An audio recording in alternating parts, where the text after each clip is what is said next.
Good morning. Thank you for joining me in this morning mindfulness practice. I've been reading from The Science of Getting Rich by Wallace D. Wattles.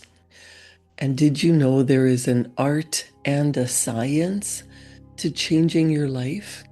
Whether you want to get wealthy, whether you want to find the love of your life, enjoy purposeful work, or heal whatever is ailing you, restore perfect health, you can do it by imagining it, by thinking about it, by focusing on what you want, by pouring your energy in the direction of the results that you do want.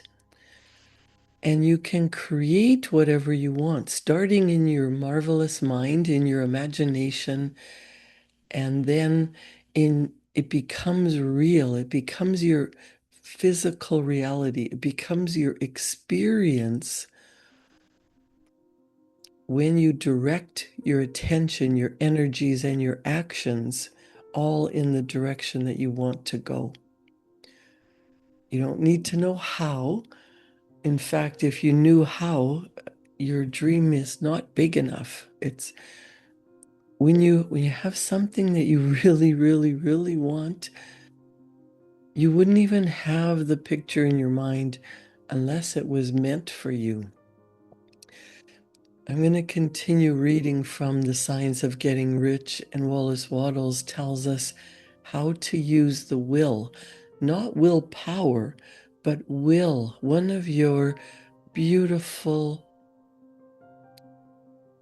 intellectual faculties.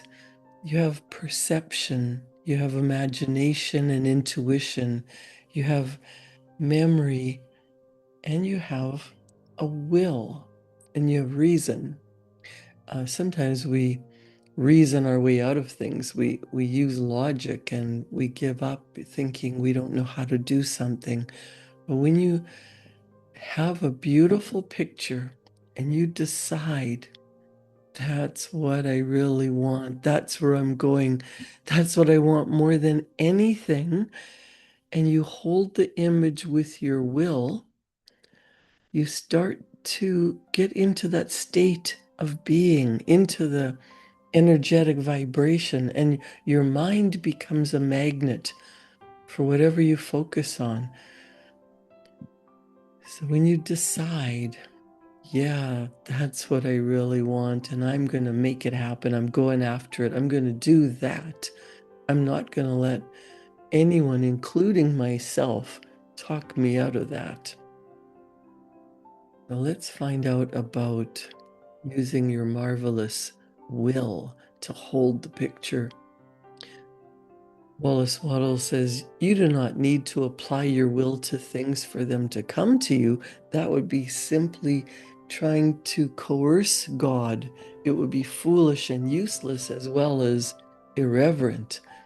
He says you don't have to compel God to give you good things any more than you have to use your willpower to make the sun rise. You do not have to use your willpower to conquer an unfriendly deity or make stubborn and rebellious forces do your bidding. The thinking substance is friendly to you, and it's more anxious to give you what you want even than you are to get it. To get rich, if that's what your goal is, you need only use your willpower upon yourself. Now, the book is called The Science of Getting Rich, but most people say, I don't want to be super wealthy, but I don't want to be in debt. I want to have enough money so that I can do the things I want to do when I want to do them without having to worry. And maybe being rich means living a richly blessed life where you feel satisfied, you feel that you're working on purpose, you feel the love of family and friends. What is it that you really, really want? You certainly don't want a bag of money.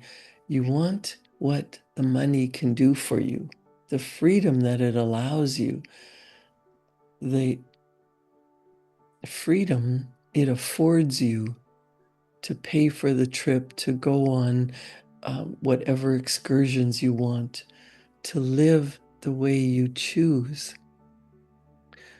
So Wallace Waddles says, when you know what to think and do, you must use your will to compel yourself to think and do the right things. Just because you say, yeah, that's what I really want, doesn't mean it's going to fall in your lap.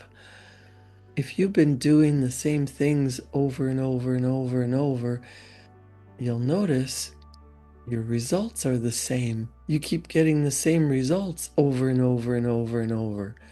That relationship that you really want that's falling apart, you play a role in that. The bank account that is draining, and even though you're working harder and harder and harder, your thoughts and actions are playing a part in that. Bob Proctor would say, if you're not growing, you're dying. If you're not investing in yourself and studying and reading something and writing out your goal, you're falling into the average, into the way the masses think. And unless you want to carry on going the way the world is going, which I think looks like it's self-destructing, what do you really, really want? There has to be something that is compelling you forward, something that you have a deep desire for, and you make a decision no matter what. That's what I'm going to accomplish. No matter how long it takes, no matter how hard it is, that's what I want to do. You must think and do the right things.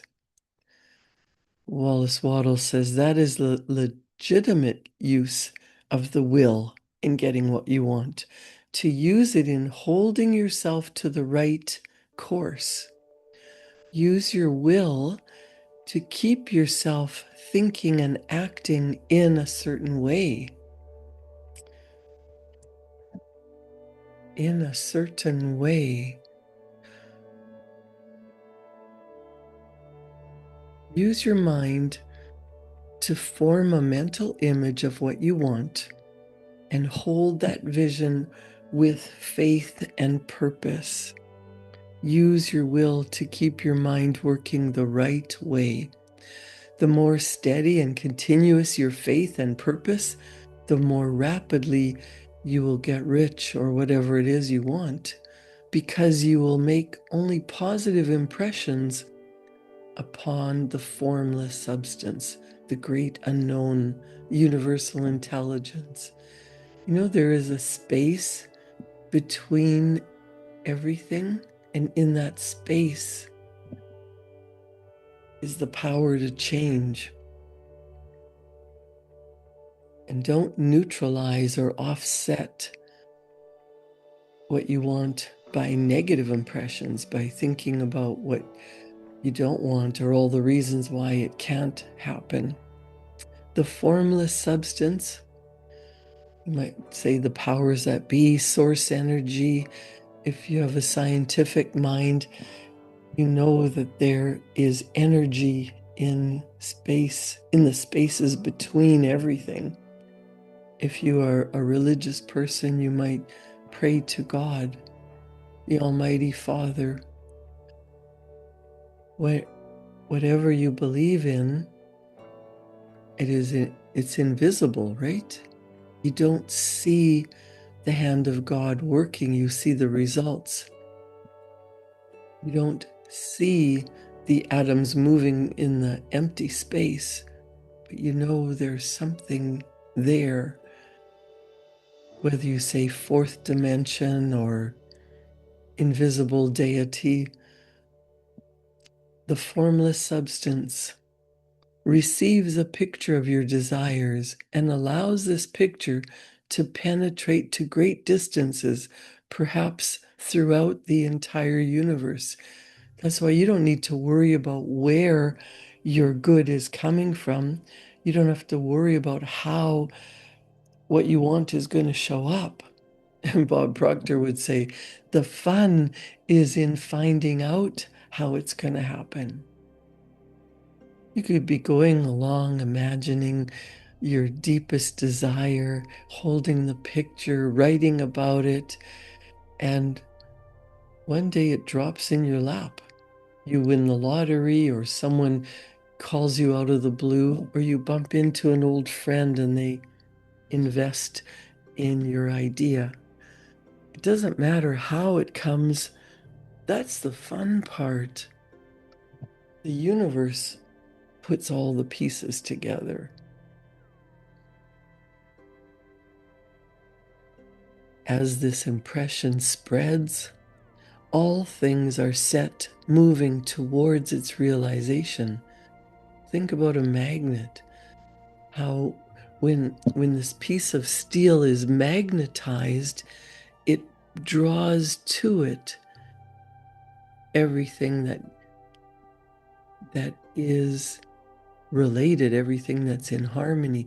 That's how your mind works. There is a reticular activating system in your brain that draws to it everything that's matching how you think and feel and do. There's so many things going on in this world and so many things going on around you. Your brain cannot possibly keep up. Your brain has a filter and it's showing you what you're thinking about. It's showing you what you're focusing on. Your brain only shows you what you're in harmony with. So there are opportunities all around you to get what you really want. But if you're thinking this is going to be hard, it's going to take forever, I can't do it, it's not here yet, your mind won't show you the way. It won't show you those opportunities because you're focused on the opposite. This takes practice. It takes knowing what you want and getting into harmony with what it would be like to have that. Setting aside some time every single day. This is not useless or wasteful. This is programming your mind to get what you want, to sit quietly, to block out the outside world, to block out all those things that you don't want, to block out the current reality, which is there because of past thinking and doing, past ideas that have come into physical representation. You want to block all that out. The traffic, the distractions, the noise, and sit with your thoughts. Sit with the idea that you have of what you do want. Whether you're praying to God, Jehovah Witness, the great Allah, infinite intelligence, whatever your beliefs are, say thank you. Thank you for the picture in your mind. Thank you for the mood that you're in. Thank you, thank you, thank you. Thank you for what's coming. And then be open to receiving.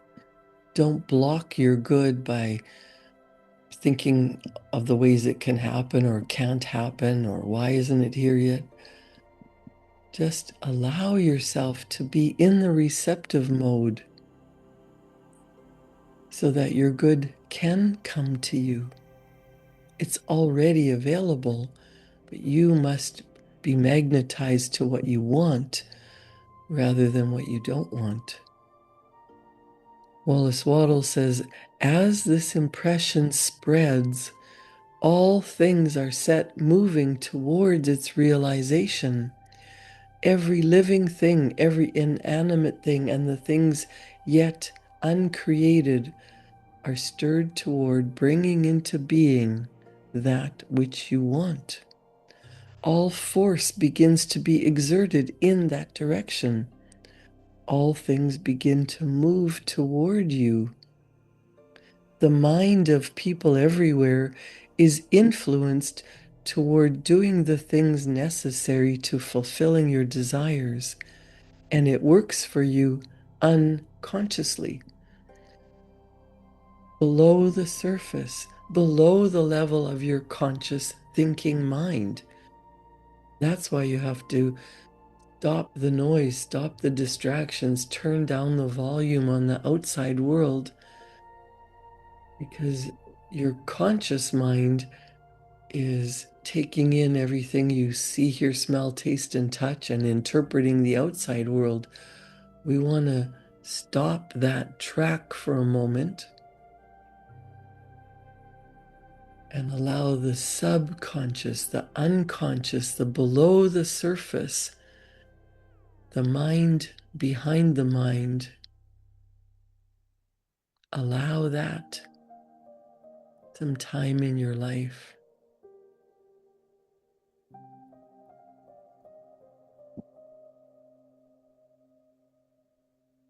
Take a deep breath in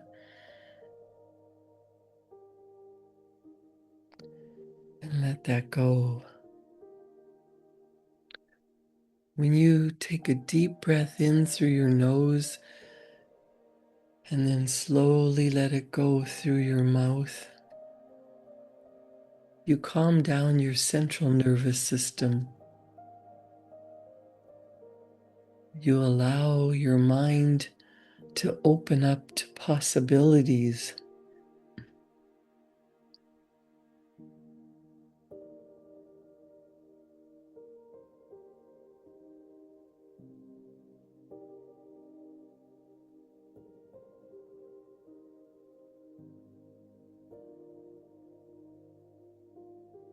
Give your attention completely to the idea of what you want.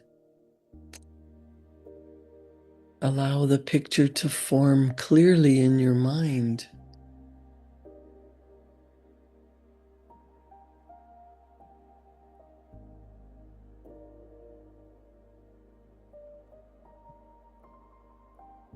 Think of the riches the world is coming into instead of the poverty it is growing out of.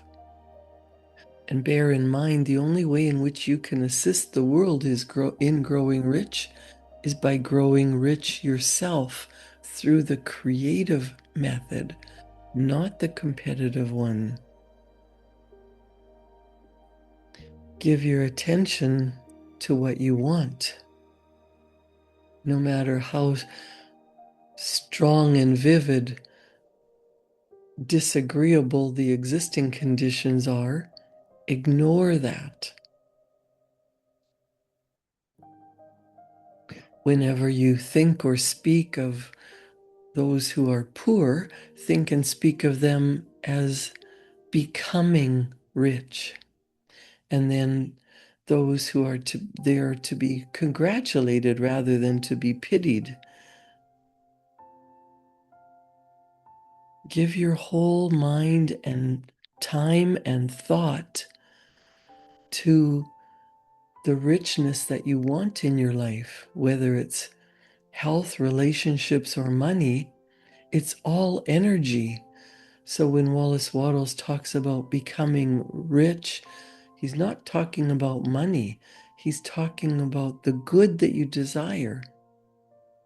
To become rich means to have the relationships that you want, the love, the joy, the companionship, someone to share your life with. That's a rich life. To have purposeful work instead of grinding out at a job that you hate, that's not being rich, that's constricting riches coming to you.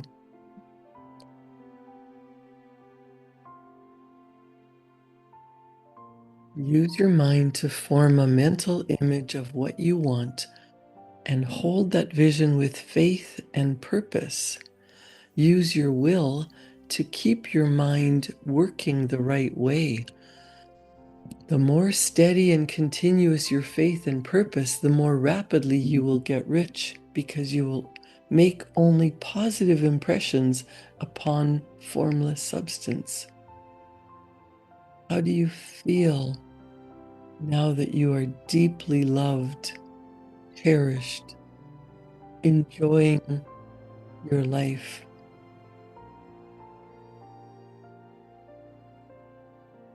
How do you feel that you are contributing to society, that the work you're doing is appreciated, it has a purpose, it is not just feeding your family, but it is helping grow the world? You are healthy, you are strong, you are happy. How does that feel in your body? The formless substance receives a picture of your desires and allows this picture to penetrate to great distances, perhaps throughout the entire universe. Your thought energy is powerful. It is reaching out across oceans, across generations, and giving you ideas, opportunities. You must act on the impulses that you receive when you're in this state of being. When you get, whether it's a message from God, your higher self, your intuition, an impulse, an idea pops into your head, write it down and take action on that. Don't disagree. Don't reason it out. Don't say, well, I don't know how that's going to work. Don't neglect it, because that idea, when you take action on it, is leading you to the greater good, to your desires. When you continue to do the same things you've always done, you continue to get the same things you've always got. So we're growing out of this cycle by taking an unusual step, by doing something different, by acting on a hunch.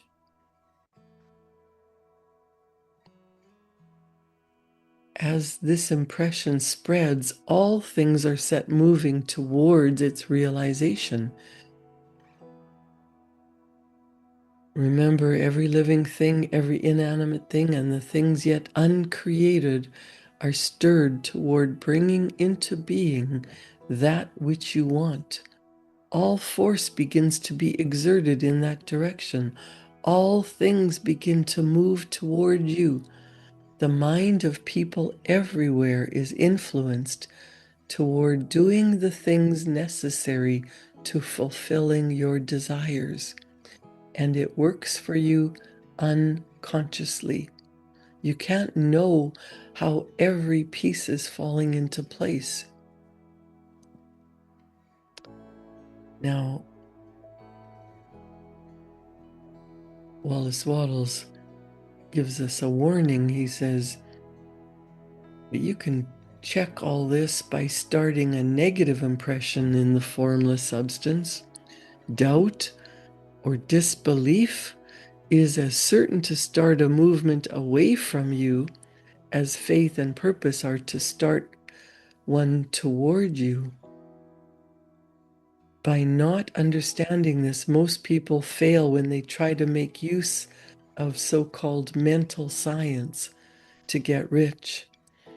Every hour and moment you spend in giving heed to doubts and fears, every hour you spend in worry, every hour in which your soul is possessed by disbelief, sets a current away from you through the whole domain of the intelligent substance. Jesus was insistent. All the promises are unto them that believe, and unto them only. Now you know the reason why. Since belief is all important, it behooves you to guard your thoughts. And as your beliefs will be shaped to a very great extent by the things you observe, the things you think about, it is important that you focus your attention. Here, the will comes into use because by means of your will, you determine the objects of your attention. If you want to become rich, you must not make a study of poverty. Things are not brought into being by thinking about their opposite.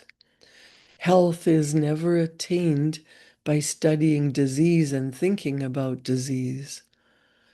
Righteousness is not to be promoted by studying sin and thinking about sin. And no one ever got rich by studying poverty and thinking about poverty. Medicine as a science of disease has increased disease.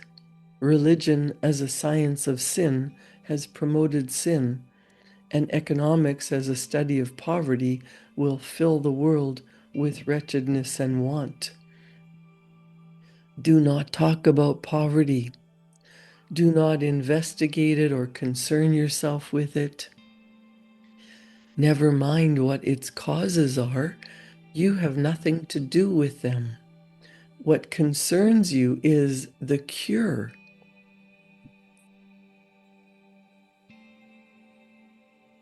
You cannot hold a mental image which is necessary to make you rich if you fill your mind with pictures of poverty. Do not read anything which fills your mind with gloomy images of want and suffering. You cannot help the poor in the least by knowing about these things. The widespread knowledge of the circumstances of the poor does not tend at all to do away with poverty.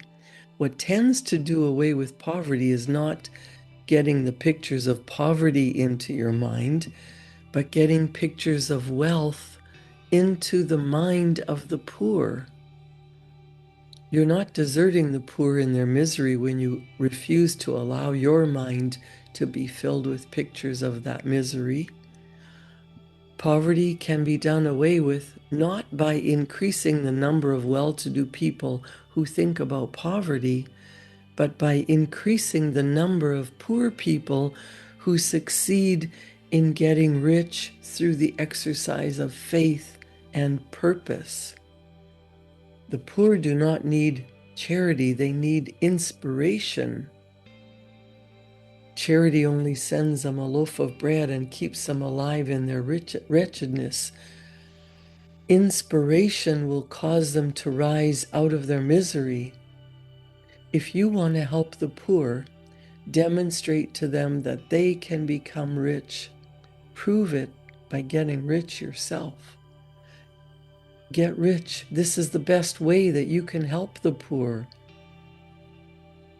The only way in which poverty will ever be banished from this world is by getting a large and constantly increasing number of people to practice these teachings.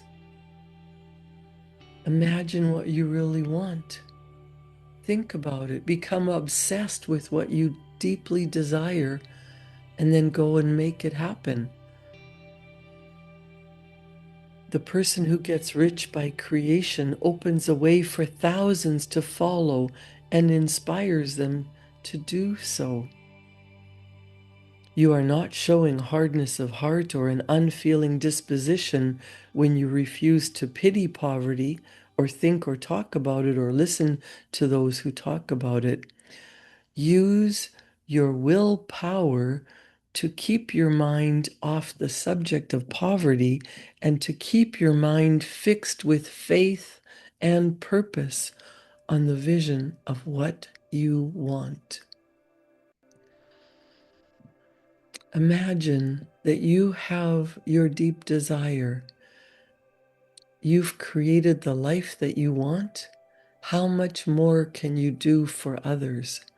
How much more can you be the example that what you want wants you. Imagine, hold the image of your deepest desire, get in harmony with it, magnetize yourself to ideas, and take action as if you already are that healthy, happy, strong, wealthy, loving person. And all good will come to you. And then how much more good can you do for the world? Create a wonderful day. Thank you for joining me in this morning mindfulness practice. Study and become what you truly desire. You must act, not only think and hope and wish and feel. You must take action. Act as if you are already healthy, strong, and wealthy, and go out and do something this weekend that proves it to yourself. Enjoy your weekend. I'll see you back here Monday morning at 7. Thank you.